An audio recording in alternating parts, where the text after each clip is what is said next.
Design principles. There's a lot of design principles out there. It's tough for beginning designers to remember all of them. This is a list of 20. I'm not even sure it's all of them. And then they have the Gestalt principles on top of it. So there's a lot. It's a lot to take on. So let's keep it simple and let's create good design. Create stands for the principles of design: contrast, repetition, emphasis, alignment, together, and enlightenment. And they can be found in all good designs. Every decision a designer makes falls within one of these categories, and good design expresses each of these principles intentionally. If a piece feels unbalanced or not quite there, there's a good chance one of these 6 categories is out of whack. Let's start with the first one: contrast.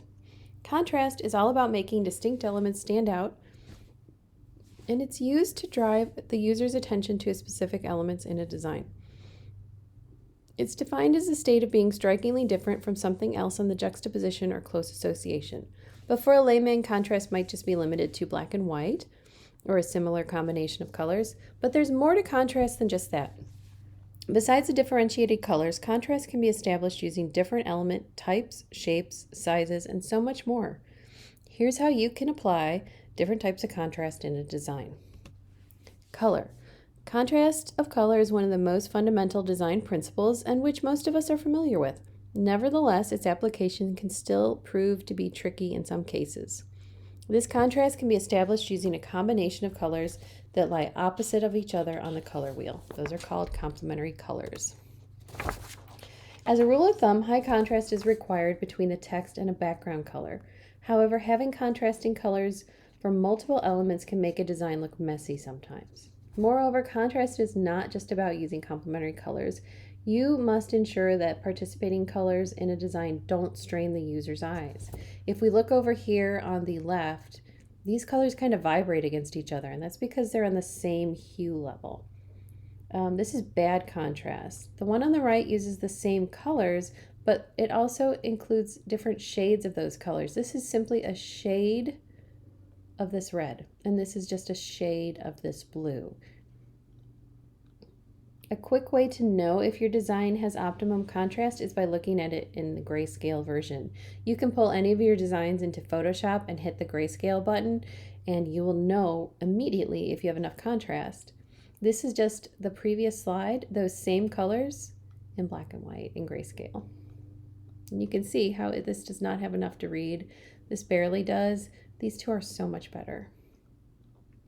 Okay, size. Contrast can be maintained between discrete elements, especially text, using different sizes. To draw a user's attention towards a certain element, keep its size significantly larger than the surrounding elements. We'll discuss this a little bit more in the emphasis section.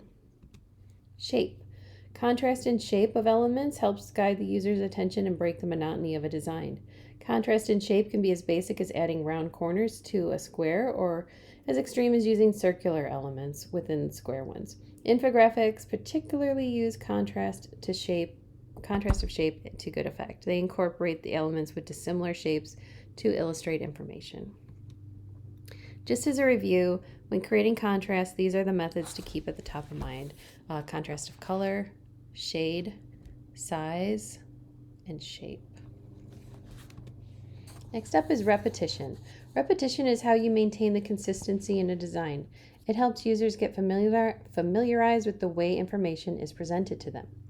For instance, bullet lists use repetition of circular dots to present information. The repetition of those dots helps readers scan and read the list quickly. Additionally, repetition of elements is what gives identity to a design. Repetition can be practiced with the color, shape, texture, size, and other attributes of the elements in a design. Repetition keeps things looking clean and allows viewers to easily tell that they're viewing the same resource. So for instance, in all of my lectures, every new section starts with this darker headline, a black background and a white title, and then everything under that has the gray background with the white. And you will find it in every lecture I give throughout the semester. Repetition in visual arts not only creates a certain rhythm or flow, but it also strengthens the visual message. Repeated shapes and colors draw attention to become more visible for the viewer. Many designers see repetition as a very powerful tool that integrates and unifies the image. In some cases, repetition can be overwhelming, especially when you use too many elements in the same color. For instance, placing red text with a red headline next to red illustration can be just too much for our eyes. It's the same with shape and texture. We need balance in whatever we create. On top of all that, repetition should not make your design less readable. Keeping high contrast should help you avoid too monotonous of a repetition. So again, this is what this looks like in action. Repetition of color. You can see the red is repeated here and down here, blue here. In shape, the E is repeated all the way throughout. In texture, we see the variation of the lines, both in different formats, but the weight is pretty much the same. And then in size, the ducks are all the same. All right, next up is emphasis, or most people will refer to this as hierarchy, but since that didn't fit into my spelling of create, emphasis is what we're going to go with. Effectively organizing content within a design so that it's easy to understand and consume is one of a designer's most important jobs. And since much of the content designers work with is text-based, creating an effective typographic hierarchy is one of the most important things a designer can learn. Beginning designers sometimes underestimate the necessity of using a hierarchy in typography, but let's look at this example. The same information is being conveyed on both sides, but on the left it's impossible to tell if there's a header, a subheader, and body text. On the right, it's immediately apparent that there is a hierarchy to the information being provided. Emphasis shows the reader which information to focus on, which is most important, and which is simply supporting the main points. There are a variety of things that make up typographic hierarchy, and these include size. Size is generally the first thing new designers turn to when they try to create typographic hierarchy, and for good reason. It is immediately identifiable by readers. Bigger equals more important, smaller equals less important. But size can become a crutch, and you have lots of different options. Weight. Making a typeface bolder or thinner is another easily recognizable way to create hierarchy that's identifiable even by non-designers. A good rule of thumb when you're working with type sizes and weights here, in weights I should say, what you want to do is skip 2. So you have this big family. This is all the same typeface, but you start out here at extra bold and you probably end up here at extra light. So if you wanted your headline to be extra bold, choose that and then skip 2. And go to this for your subhead, which is probably a regular or a heavy maybe. And then skip 2. And let's go down here to like a light. And that would be your body copy. So if you skip 2, the difference is easily identifiable. If I just had my headline in this extra bold, my subheads in semi-bold, and my body copy in bold, well, that's really hard to differentiate just the difference between those three. So skip 2 is a good general rule. All right, color. Color is often overlooked as a way to create hierarchy, but it's a fantastic option. Even using lighter and darker shades of a given color can create a more distinct hierarchy. Creating more contrast between type and its background can also add to typographic hierarchy. Case. You could use upper and lower case here. So while capitalizing body text is generally not a good idea from readability perspective, using uppercase characters in headings or subheadings can help differentiate different headings or other type. Then we have space. Spacing can be used to set important headings and subheads apart. Creating more space around headings so they stand out from accompanying body text makes them even more prominent. By contrast, subheads that are spaced the same as body text are made less important. And if you don't believe me that white space helps readability and show off hierarchy, here we go. That's the same information with no negative space. Next up, the placement and arrangement of your text in relation to your image can make or break a design. If the text is too small, the background too busy, or anything else is compromising readability, your design simply won't be as effective and visually appealing. Text is only half of the equation, so I'd like you to also pay attention to a good focal point. One of the essential elements of a good composition is a focal point, some kind of visual element that catches the eye and serves as a starting point for users to navigate your design. Decide which element should have the most emphasis to help it stand out, either using color, size, position, or a different characteristic. Another trick is leading lines. A more subtle way to create emphasis is to direct the viewer to the information you want them to read first. This can be done with actual lines or other elements, or you can be a little more subtle, include a human face looking towards the important information.